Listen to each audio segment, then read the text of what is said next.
I only shot and hit an antelope in the rear end, but when I reached the spot where the antelope was hit, I discovered a large amount of blood on the ground. This immediately alerted me that something was wrong, so I followed the blood trail and was surprised to find a wounded hunting dog not far away. But I hadn't shot at this dog at all, and I realized a battle must have taken place nearby. I began tracking in the opposite direction from the dog, and soon discovered several cars parked at the foot of the mountain. To figure out what had happened, I slowly approached to investigate. Clearly, an intense gunfight had just occurred here. I opened a car door and saw someone still alive inside, then quickly raised my hunting rifle. Unexpectedly, the person only wanted a drink of water, but I had no water on me, so I took their weapon and left. Then I went to check behind the truck and accidentally discovered a whole truckload of cargo. Since the goods were still in the vehicle, someone must have run off with the money, likely seriously wounded. But in such scorching summer heat, where could that person have gone? Soon I spotted a figure under a large tree. I slowly approached and found this person had stopped breathing. After noticing a black briefcase beside him, I curiously opened it to look inside. To my surprise, it contained $2 million in cash. I knew this money could bring me danger,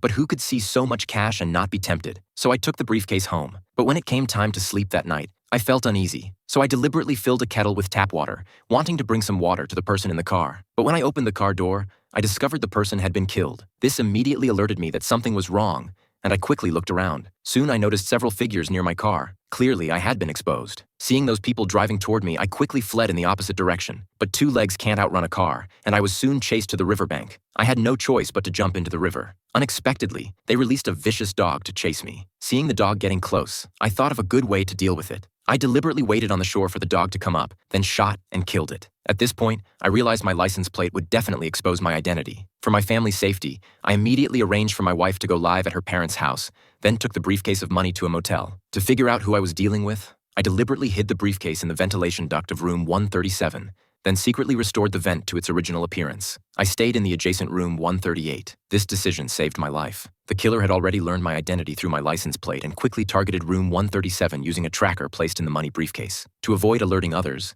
the killer took off his shoes and approached the target room, then used an air gun to break the door lock and opened fire on the people inside. Although everyone in the room was eliminated, the killer couldn't find the money briefcase. Little did he know, I had already pulled it through the ventilation duct. When the killer saw the scratches in the duct, he understood, but he didn't give up tracking me. Soon the killer broke the lock on my house door, but I had already fled. Why could the killer find my location so quickly? To verify my suspicions, I quickly opened the briefcase and searched through it carefully, soon finding a GPS tracker among the bills. From the frequency of the red light blinking, I could tell the killer seemed to be getting closer. I quickly called the motel's front desk, but found no one answered. Sensing danger approaching, I went to the door crack to observe outside, but saw nothing. However, I didn't dare relax my vigilance at all. I quietly took out my hunting rifle and aimed it at the door. To avoid exposing myself, I turned off the room lights. Suddenly, a figure appeared at the door,